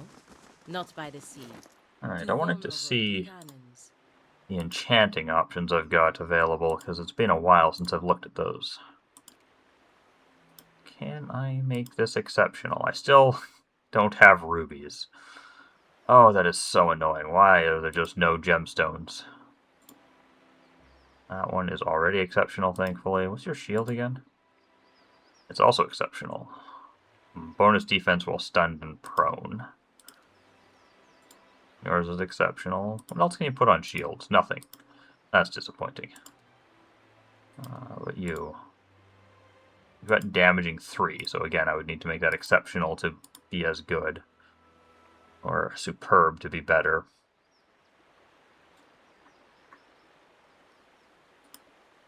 Could give her a secondary damage, I suppose. There's little downside to it, as I can see it. Sure. Shocking lash it is. I don't know if that extra 25% damage helps her build focus better. That's the main reason I want more stuff on it. This is also not exceptional, but again... Well, actually, I could probably do this one, yeah, because I have 1 ruby. What are the chances? You know what? I should stop doing this. I'm heading towards Twin Elms soon, which will presumably have new shops. I should check those out before I bother with all that. But for now, I am almost at 2 hours in, so I'll call this an end to session 31. Thank you all for watching and/or listening, and I hope you will join me again with episode 32. That's 2 to the power of 5.